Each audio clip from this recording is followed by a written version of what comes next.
What tariffs are still in place? No, there's plenty of tariffs that are still in place. The problem here is there's already a bunch of tariffs that are still in place, but there's also the complete the Chinese tariffs that are specifically in place, and China is 30% of all trade. So Donald Trump effectively severed 30% after the trade war. Okay, here. Well, China, the years of ripping us off are over. That's right. The United States isn't going to be bullied anymore. The global economic stage might be ordered precisely to our corporate whims, but that's not good enough. We need factory jobs again, a thing that is possible to achieve simply by imposing tariffs. That's right. It's time for tariffs. I hope you came prepared, because we're not backing down, and this is not a negotiation tactic. Well, I know what you're going to do, which is raise tariffs on us too, which is well played. And that's why I'm raising tariffs even more on you, let's say 250%, because let's face it, numbers aren't real anyways. You did this to yourself, China. And now the only way out of this is to make things immediately expensive in every way. There's no getting out of here. Good luck, my friend. Sir? You drive a hard bargain, China. I gotta say, I didn't think you had it in you. I'm glad you had the humility to come back to the negotiation table to negotiate, which is what this is. A negotiation tactic. We're gonna ease back some on the tariffs, not all, but mostly all of them. And we're going to have a beautiful deal, a deal we generously give you, because who needs factory jobs anyways? By all accounts, this is a massive win for my economic agenda. Dude, I've been more annoyed than I ever have been about the economy. I'm going to... Shh, you don't have to say it. I love you too. Everything is so busted. The economy has never been more busted than it's ever... at this moment than it's ever been throughout its history. Okay. The Galactic Empire. Let me tell you something. Let me tell you why.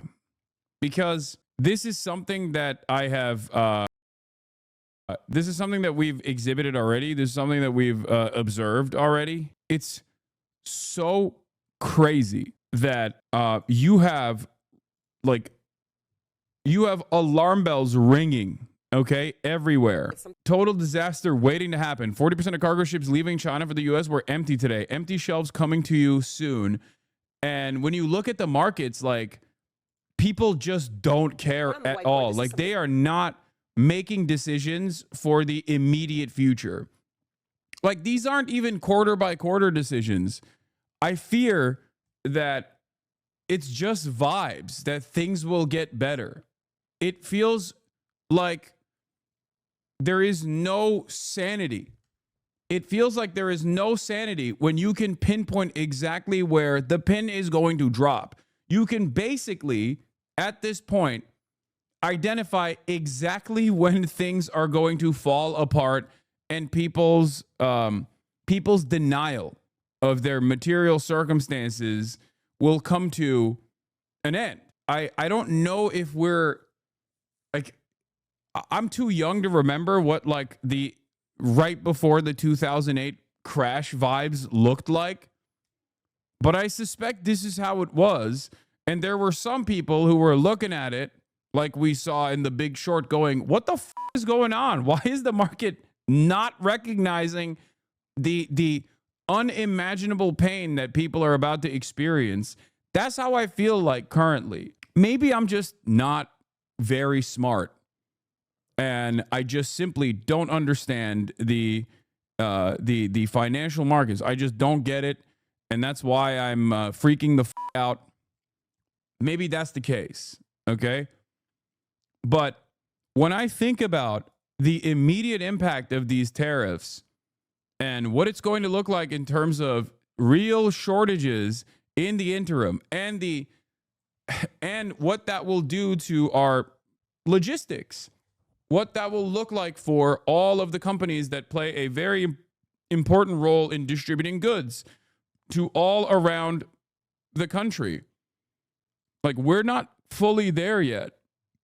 And it's because the rich don't care and will profit from the recession. No, but that's not, like, no one is freaking out in the way that they should be. And I don't know why they're just like, nah, it'll be fine. I think you pointed out. Okay, it's something called blank shipping, right? All right, blank shipping. So I'm just going to draw a container ship. Blank sailing, sorry, blank sailing. Blank sailing. I'm not going to put a sail on it because it's a big cargo ship, but you got a big cargo ship here, okay? Usually it's full of cargo on the top. Beginning of the year, these ships leaving Asia, 0% of them were skipping ports. They were going to every port. They were picking up what they had. Containers were full. 100%. Okay, now 40%. These are the numbers you're pointing to, Dan. Yep. As many as 40% of these ships, guess what? That's okay. Bypassing ports. Bypassing ports. So inventory is down 40%. And ships have to go when they have to go. You can't just sit around and wait. So they're going with just a few containers on them. Just these half-empty, who knows what. From 0% to 40%. And just think about what it's going to look like over the next week, 2, 3 weeks, 4 weeks. And that's ultimately, that's why deals need to get done, because this is what business leaders from e-commerce, you know, across every industry are basically saying, like, time's ticking, and guess what's going to happen? Shortages, massive price increases. And that's where, look, we just talked about for the US consumer LTVBLV3. Thank you for the 10 gifted. It goes back to, like, it's like being on a beach and all of a sudden, like, you're in the ocean, there's no water. You're like, oh.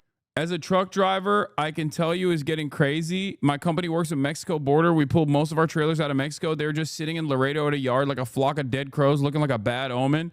Yeah, that's what I mean. Like truckers, longshoremen, like these are the first jobs to go when shipping dries out, when there's no packages to haul.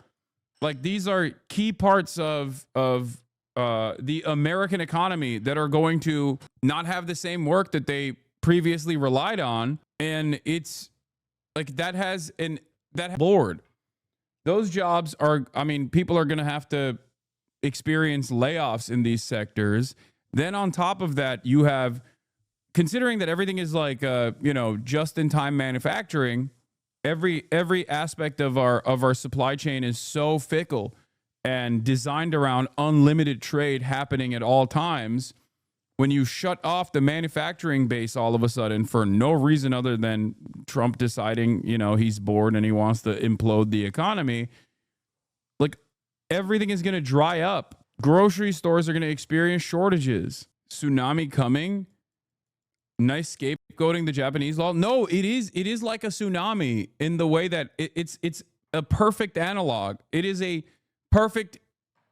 calm before the storm, and people going, oh, look, water levels are pulling out. Like, look, the beach is so still and so awesome. Meanwhile, it straightforwardly is about to be like, there's a tsunami warning and everyone's like at the beach right now. It feels like everyone is at the beach going, oh, look, what a beautiful day to be at the beach. The water is so still. Oh, this is crazy. I'm going to run out and check it out. I'm going to run out. You're like, no, it's because the tsunami's coming.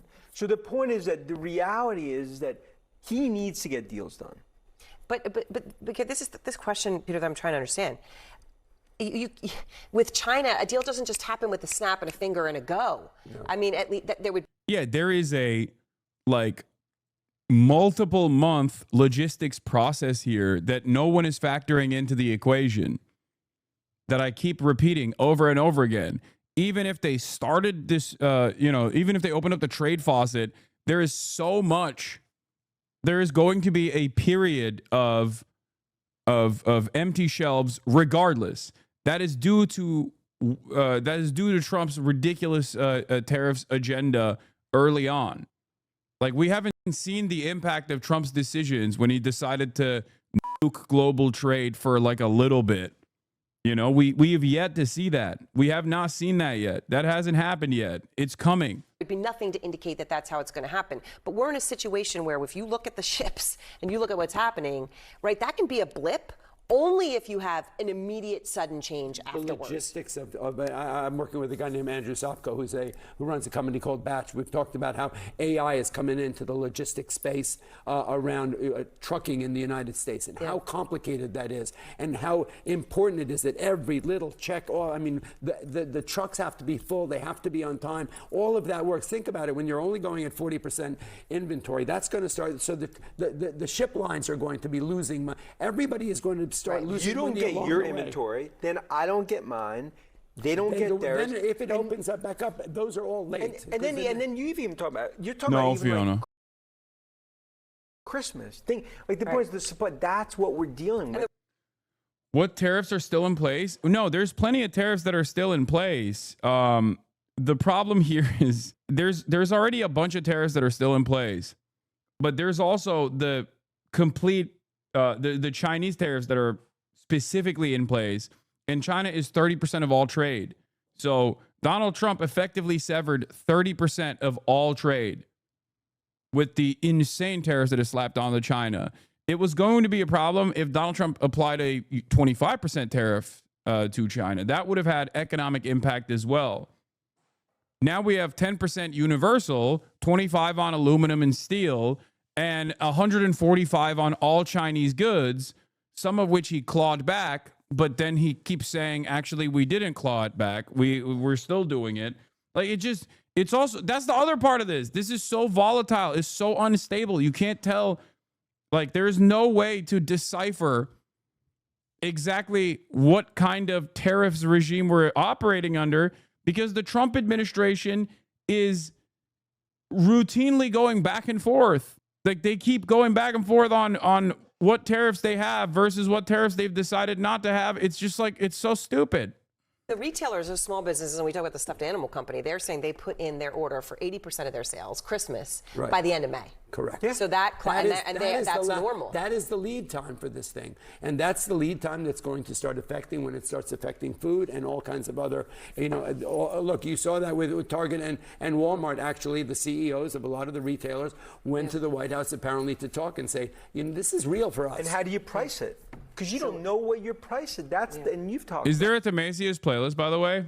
I didn't see it this morning. I don't know. Does anyone have the link?